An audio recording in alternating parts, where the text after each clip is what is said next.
ബാങ്കിൽ പോകുന്ന നിങ്ങൾ ശ്രദ്ധിച്ചിട്ടുണ്ടോ?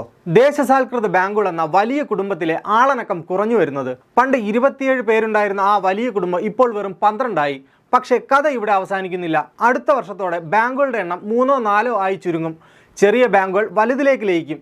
ഇങ്ങനെ സംഭവിക്കുമ്പോൾ ലയിക്കുന്ന ബാങ്കുകൾക്ക് എന്ത് സംഭവിക്കും? നമ്മുടെ അക്കൗണ്ടുകൾക്ക് എന്ത് സംഭവിക്കും? നമുക്ക് നോക്കാം.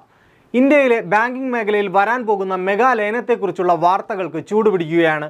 പുറത്തുവരുന്ന റിപ്പോർട്ടുകൾ പ്രകാരം നിലവിലെ 12 പൊതുമേഖലാ ബാങ്കുകളുടെ എണ്ണം 3-4 ആയി ചുരുങ്ങും.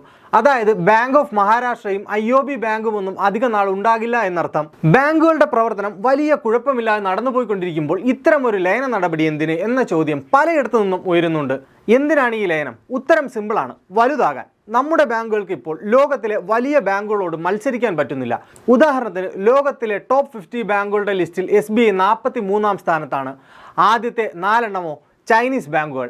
ഈ ലയനത്തിലൂടെ നമ്മളുടെ ബാങ്കുകളെയും ആഗോള വമ്പന്മാരാക്കി മാറ്റാനാണ് സർക്കാർ ശ്രമിക്കുന്നത്. പുതിയ റിപ്പോർട്ടുകൾ പ്രകാരം പ്രധാനമായും 4 ആങ്കർ ബാങ്കുകളാണ് ഉണ്ടാവുക: SBI, Punjab National Bank, Canara Bank, Bank of Baroda. ലയനത്തിലൂടെ ബാങ്കുകളുടെ ആസ്തി വികസിക്കുകയും വായ്പ കൊടുക്കാനുള്ള ശേഷി ഉയരുകയും ചെയ്യുന്നു. അതിനാൽ തന്നെ സർക്കാരിന് കൂടുതൽ തുക ബാങ്കുകളിൽ നിന്നും സ്വീകരിച്ചുകൊണ്ട് വൻതോതിലുള്ള വികസന പദ്ധതികൾ നടപ്പിലാക്കാൻ കഴിയും. ഭീമൻ ബാങ്കുകൾക്ക് രാജ്യത്തെ വലിയ അടിസ്ഥാന സൗകര്യ പദ്ധതികൾക്കൊക്കെ ധൈര്യമായി വായ്പ നൽകാനും സാധിക്കും. എന്നാൽ ഇവിടെ ഒരു ട്വിസ്റ്റ് ഉണ്ട്. ലയിക്കാത്ത ചെറിയ ബാങ്കുകൾക്ക് എന്ത് സംഭവിക്കും? ചില ബാങ്കുകൾ ലയിച്ചു ചേരുമ്പോൾ മറ്റു ചിലത് സർക്കാർ ഓഹരി കുറച്ച് സ്വകാര്യവൽക്കരണം നടത്താനുള്ള സാധ്യതയുണ്ട്. സെബിയുടെ ചട്ടങ്ങൾ പ്രകാരം ഓഹരി വിറ്റൊഴിക്കൽ വേഗത്തിലാക്കാനുള്ള നടപടികളിലേക്ക് പല ബാങ്കുകളും കടന്നിട്ടുണ്ട്. ഇത്തരമൊരു സാഹചര്യത്തിൽ നമ്മൾ സാധാരണ ഉപഭോക്താക്കൾ എന്താണ് ശ്രദ്ധിക്കേണ്ടത്? നിങ്ങളുടെ ബാങ്ക് ലയിച്ചാൽ അക്കൗണ്ട് നമ്പറുകൾ മാറിയേക്കാം. കൂടാതെ ബാങ്കുകളുടെ IFSC കോഡ് ലയനശേഷം മാറും. ഇത് പുതിയ ബാങ്കിൻ്റെ IFSC കോഡായി മാറും. പഴയ ബാങ്കിൻ്റെ ചെക്ക് ബുക്കും പാസ്ബുക്കും ഒരു നിശ്ചിത തീയതിക്ക് ശേഷം അസാധുവാകും. ഇൻഷുറൻസ് പ്രീമിയം, വായ്പാ തിരിച്ചടവുകൾ, EMI-കൾ, മറ്റ് ബില്ലുകൾ എന്നിവയ്ക്കായി നിങ്ങൾ നൽകിയിട്ടുള്ള ഓട്ടോ ഡെബിറ്റ് നിർദ്ദേശങ്ങൾ ലയനശേഷം വീണ്ടും അപ്ഡേറ്റ് ചെയ്യേണ്ടി വരും. പഴയ ബാങ്കിൻ്റെ ഡെബിറ്റ് ക്രെഡിറ്റ് കാർഡുകൾ ഒരു നിശ്ചിത കാലാവധിക്ക് ശേഷം പ്രവർത്തനരഹിതമാകും. ബാങ്ക് അയച്ചു തരുന്ന പുതിയ കാർഡുകൾ ഉടൻ തന്നെ ഉപയോഗിച്ച് തുടങ്ങുക.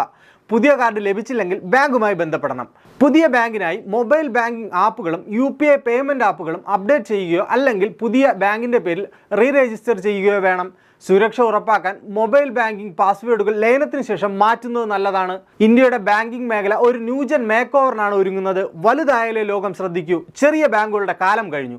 ഇനി രാജ്യത്തിൻ്റെ സാമ്പത്തിക ചാലക ശക്തിയാകാൻ പോകുന്ന ഈ ന്യൂജൻ ബാങ്കുകൾ ഉപഭോക്താക്കൾക്ക് എത്രത്തോളം ഗുണകരമാകുമെന്ന് വരും നാളുകൾ തെളിയിക്കും.